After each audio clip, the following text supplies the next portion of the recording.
Assalamualaikum warahmatullahi wabarakatuh. Perkenalkan, nama saya Muhammad Irwansyah dengan NIM 22306037, Prodi S1 Keperawatan, kuliah di Sekolah Tinggi Ilmu Kesehatan Makassar. Di video kali ini saya akan menjelaskan tentang sistem kardiovaskuler. Sistem kardiovaskuler merupakan sirkulasi darah yang terdiri dari jantung, komponen darah dan pembuluh darah yang berfungsi memberikan dan mengalirkan suplai oksigen dan nutrisi ke seluruh jaringan tubuh yang diperlukan dalam proses metabolisme tubuh. Sistem kardiovaskuler memerlukan banyak mekanisme yang bervariasi agar fungsi regulasinya dapat merespon aktivitas tubuh. Salah satunya adalah meningkatkan aktivitas suplai darah agar aktivitas jaringan dapat terpenuhi. Pada keadaan berat, aliran darah tersebut lebih banyak diarahkan pada organ-organ vital seperti jantung dan otak yang berfungsi memelihara dan mempertahankan sistem sirkulasi tubuh. Pengertian jantung. Jantung adalah organ otot berongga yang memompa darah melalui pembuluh darah oleh kontraksi berirama yang berulang. Berarti jantung istilah yang terkait dengan jantung, dari kata Yunani kardia untuk jantung. Jantung adalah salah satu organ tubuh manusia yang berperan dalam sistem peredaran darah. Jantung dalam bahasa Latin itu cor. Cor adalah sebuah rongga. Rongga organ berotot yang memompa darah lewat pembuluh darah oleh kontraksi berirama yang berulang.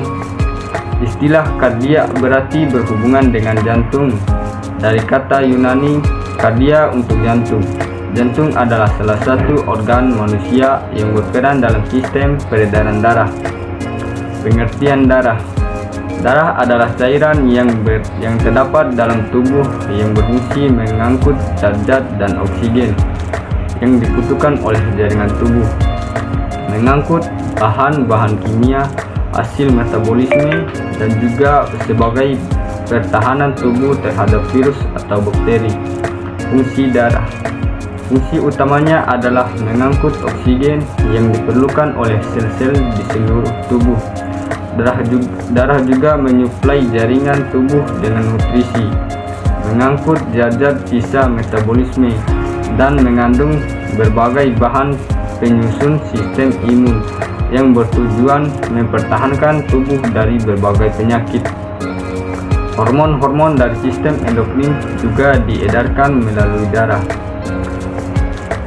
Penggolongan sel darah. Yang pertama, sel darah merah atau eritrosit. Eritrosit merupakan bagian utama dari darah. Jumlahnya pada pria dewasa sekitar 5 juta cc dan pada wanita sekitar 4,5 juta cc. Bentuknya bikokaf serta berwarna merah disebabkan oleh hemoglobin, mengandung protein, zat besi, dan globin. Oksigen terikat pada Hb. Ketika darah melewati paru-paru, kemudian eritrosit bergerak ke jaringan tubuh dan melepas oksigen yang selanjutnya berdifusi ke dalam sel tubuh. Yang kedua, keping darah atau trombosit. Keping darah adalah fragmen sel-sel yang dihasilkan oleh sel-sel besar atau megakariosit dalam sumsum tulang. Trombosit terbentuk seperti cakerang atau lonjong dan berukuran 2 mm. Keping-keping darah menyuplai umur hanya 8-10 hari. Secara normal dalam setiap mm3 darah terdapat 150.000 sampai 400.000 keping-keping darah. Trombosit memiliki peranan dalam pembekuan darah. Perhatikan skema pembekuan darah di bawah ini. skema. Yang pertama, jika jaringan tubuh terluka, trombosit pada permukaan yang luka akan pecah dan mengeluarkan enzim trombokinase. Yang kedua, enzim trombokinase akan mengubah protrombin menjadi trombin dengan bantuan ion kalsium Ca. Yang ketiga, protrombin merupakan senyawa yang dibentuk di hati dengan bantuan vitamin K. Yang keempat, selanjutnya trombin akan mengubah fibrinogen atau fibrin. Yang ketiga, sel darah putih atau leukosit. Sel darah putih adalah sel yang membentuk komponen darah. Sel darah putih ini berfungsi untuk membantu tubuh melawan berbagai penyakit infeksi sebagai bagian dari sistem kekebalan tubuh. Sel darah putih tidak berwarna, memiliki fungsi, dapat bergerak secara amoeboid dan dapat menembus dinding kapiler atau diapedesis. Dalam keadaan normalnya terkandung 4 kali 109 hingga 11 kali 109 sel darah putih di dalam liter darah manusia. Manusia dewasa yang sehat sekitar 7.000 sampai 2.500 sel per tetes. Dalam setiap mililiter kubik darah terdapat 6.000 sampai 10.000, rata-rata 8.000 sel darah putih. Dalam kasus leukemia, jumlahnya dapat meningkat hingga 50.000 sel per tetes. Di dalam tubuh, leukosit tidak berasosiasi secara ketat dengan organ atau jaringan tertentu. Mereka bekerja secara independen seperti organisme sel tunggal. Leukosit mampu bergerak secara bebas dan berinteraksi dan menangkap serpihan seluler, partikel asing atau mikroorganisme penyusup.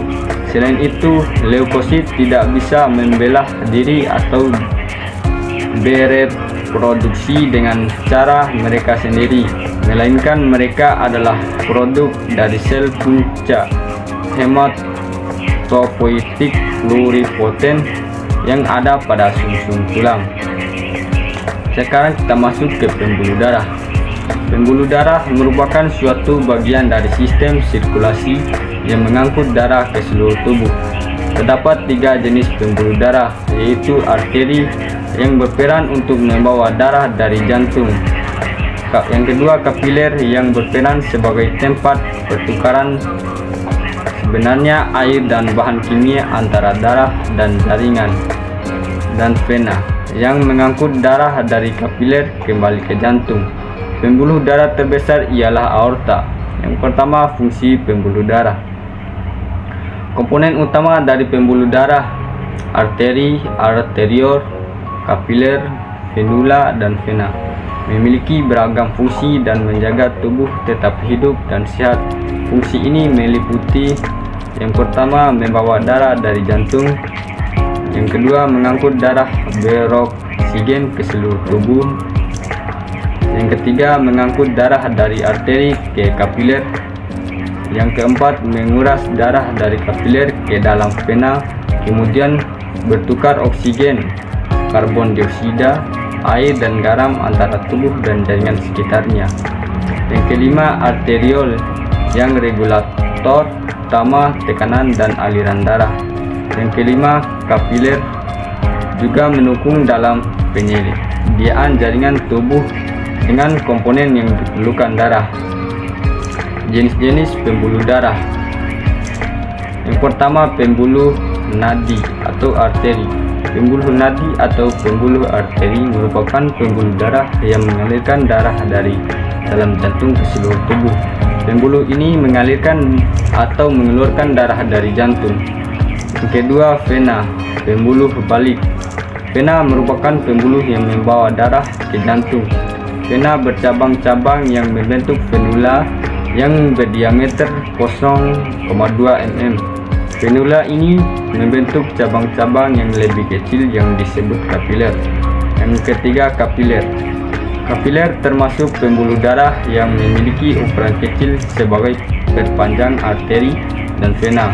Kapiler akan saling berkaitan dan membantu percabangan yang rumit. Sekarang kita masuk ke mekanisme peredaran darah. Yang pertama, peredaran darah sistemik. Peredaran darah sistemik lebih sering disebut sebagai peredaran darah besar. Peredaran darah ini dimulai ketika darah yang mengandung oksigen dipompa dari bilik kiri jantung menuju ke seluruh tubuh dan akhirnya akan kembali lagi ke serambi kanan jantung. Secara sederhana, peredaran darah sistemik bisa digambarkan sebagai aliran darah dari jantung ke seluruh tubuh terus kembali ke jantung. Yang kedua, peredaran darah pulmonal. Peredaran darah pulmonal lebih sering disebut dengan peredaran darah kecil. Peredaran darah ini dimulai saat darah yang mengandung CO2 alias karbon dioksida dipompa dari bilik kanan jantung menuju paru-paru. Dalam paru-paru terjadi pertukaran gas yang pada akhirnya mengubah karbon dioksida menjadi oksigen saat keluar dari paru-paru dan kembali lagi ke jantung atau serambi kiri. Secara sederhana, peredaran darah pulmonal bisa digambarkan sebagai peredaran darah dari jantung ke paru-paru terus kembali ke jantung. Mungkin itu saja yang bisa saya sampaikan. Lebih dari kurangnya saya mohon maaf. Wabillahi taufiq wal hidayah. Wassalamualaikum warahmatullahi wabarakatuh.